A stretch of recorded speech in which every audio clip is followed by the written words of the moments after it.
আজকের এই ভিডিওটিতে এবার আলোচনা করব তড়িৎচালক বল ও কোষের আভ্যন্তরীণ রোধ সম্পর্কে, অর্থাৎ একটা কোষের ইএমএফ এবং তার ইন্টারনাল রেজিস্ট্যান্স এই সম্পর্কিত আলোচনা এবং এরা কীভাবে পরস্পরের সঙ্গে সম্পর্কযুক্ত।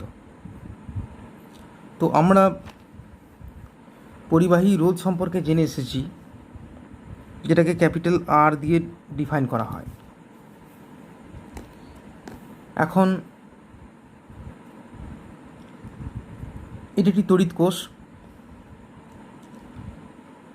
এবং এখানে দুটি পাতকে একটি বদ্ধ বর্তনীতে রাখা হয়েছে, অর্থাৎ পরিবাহী তার দিয়ে যুক্ত করা হয়েছে। সুতরাং এই অবস্থায় তড়িৎ প্রবাহ এই পজিটিভ পাত থেকে নেগেটিভ পাতের দিকে হবে। এই বহিঃবর্তনীতে একটি রোধ যুক্ত আছে। এখন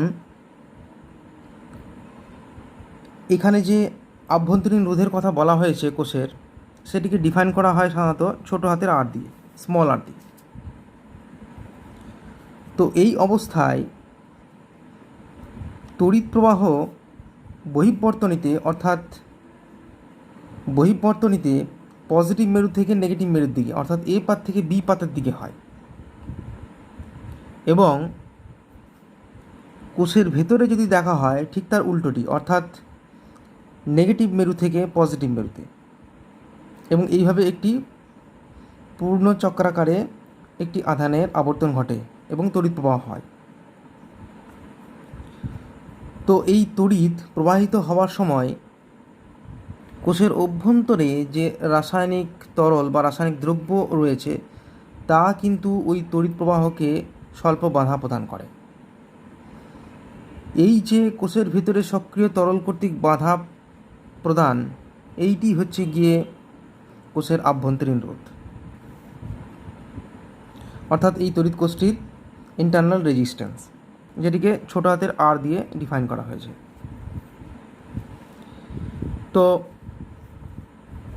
এখন তড়িৎ প্রবাহ সাধারণত আমরা জেনে এসেছি যে তড়িৎচালক বলের মান, অর্থাৎ এই তড়িৎ উৎসটির তড়িৎচালক বলের মান যত বেশি হবে তত বেশি তড়িৎ প্রবাহ আমরা পাব। ঠিক একইভাবে ওই তড়িৎ কোষটির আভ্যন্তরীণ রোধের মান যত বেশি হবে এই তড়িৎ প্রবাহের মান কিন্তু তত কম হবে, কারণ এটি তড়িৎ প্রবাহে বাধা সৃষ্টি করছে। এবার আরও একটু যদি এই বিষয়টিকে এগিয়ে নিয়ে যাওয়া হয়, এই বিষয়টির কথা যদি ভাবা হয় যে তড়িৎ কোষটিকে একটি বহিঃবর্তনীতে একটি পরিবাহী তার দিয়ে যদি যুক্ত করা অবস্থার কথা ভাবা হয়, তাহলে এই কোষযুক্ত পূর্ণ বর্তনীতে একটি ধনাত্মক আধান কিউবের কথা যদি বিবেচনা করি এবং তার একটি পূর্ণ আবর্তন করতে, অর্থাৎ এ টু বি এবং বি টু এ, এইভাবে পূর্ণ আবর্তন করতে আমি ধরে নিই যে কাজ, অর্থাৎ কৃত কাজ, সেটি হচ্ছে কি ডাব্লিউ। এখন এটাকে দুভাগে ভেঙে নিচ্ছি।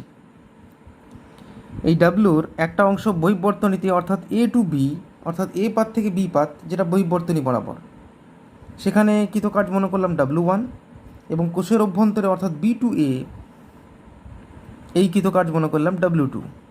ডাব্লিউ এখন ডাব্লিউ1 এবং ডাব্লিউ2 এই দুটো অংশে বিভক্ত হয়েছে। কাজে আমি লিখছি ডাব্লিউ সমান ডাব্লিউ1 প্লাস ডাব্লিউ2। এবার যদি কিউ দিয়ে ভাগ করে নেওয়া হয় তাহলে ডাব্লিউ বাই কিউ সমান W one by Q plus W two by Q.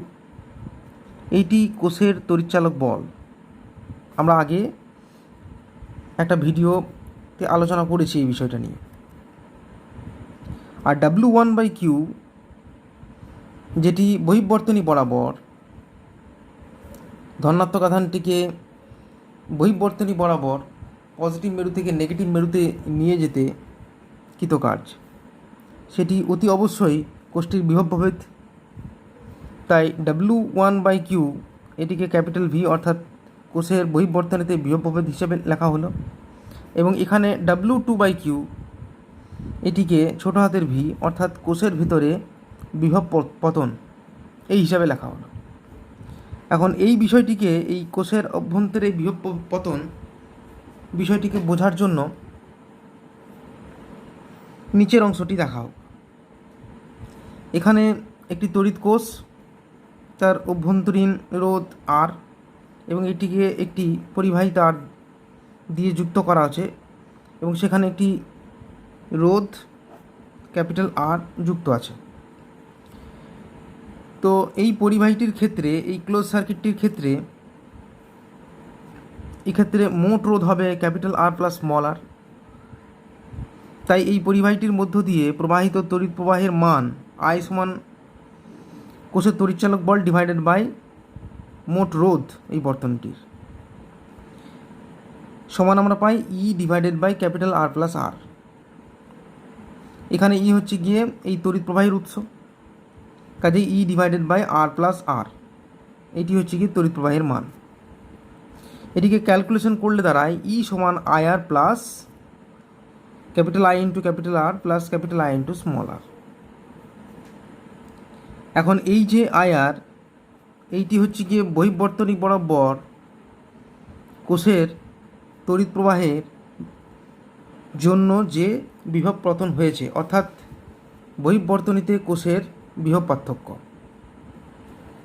কাজেই এখানে এই 1 নম্বর এবং 2 নম্বর এই যে দুটি সমীকরণকে দেখানো হয়েছে, এই দুটি সমীকরণের মধ্যে তুলনা করলে এখানে এই ক্যাপিটাল ভি সমান ক্যাপিটাল আই ইন্টু আর, অর্থাৎ এখানে এটি যেন কিনা আই আর, তাহলে এই যে স্মল ভি এইটি সমান নিশ্চিতভাবে হবে ক্যাপিটাল আই ইন্টু স্মল আর।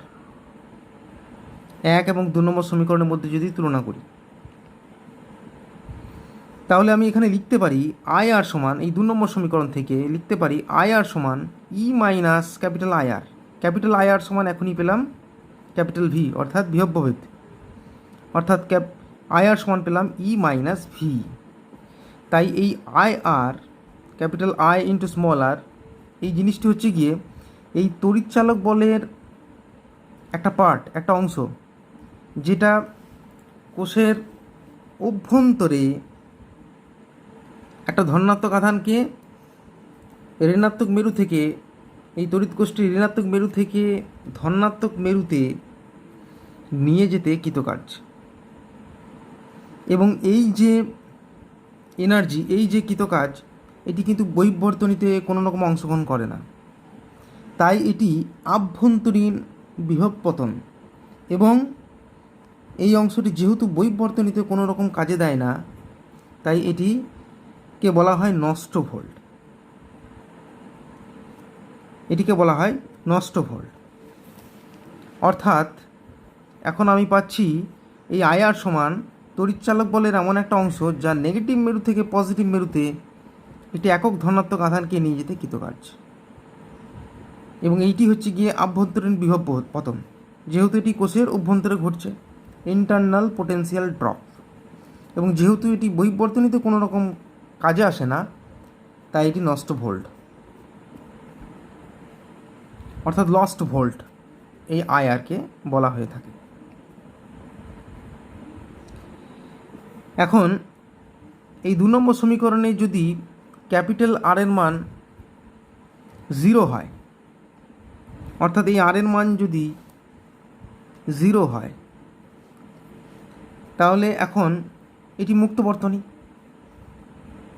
তখন এই 2 নম্বর সমীকরণ থেকে আর এর মান 0 বসিয়ে পাবো ই সমান আই আর।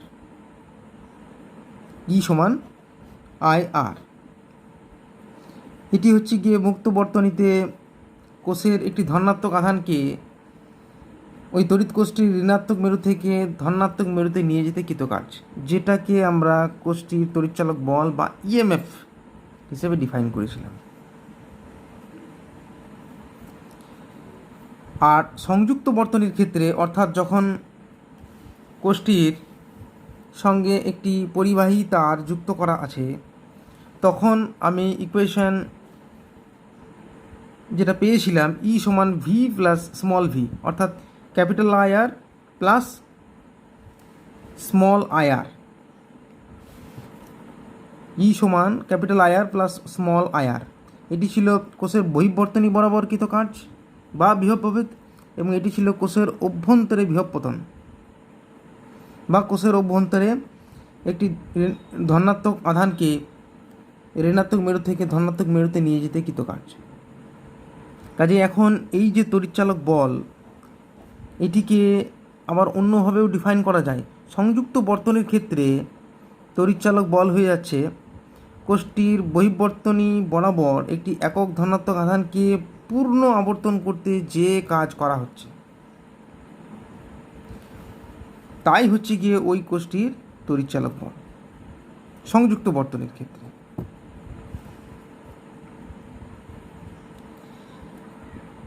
এই 2 নম্বর ইকুয়েশন থেকে পরবর্তীতে আমি যেটি বলবো সেটি হচ্ছে কি, এই 2 নম্বর ইকুয়েশন থেকে আভ্যন্তরীণ রোধের মানও নির্ণয় করা যায় ঠিক এই প্রসেসে, অর্থাৎ E minus IR divided by I. এটি হচ্ছে কি তড়িৎচালক বল ই এবং এটি হচ্ছে গিয়ে বিভব প্রভেদ ভি, তাহলে E minus V divided by I.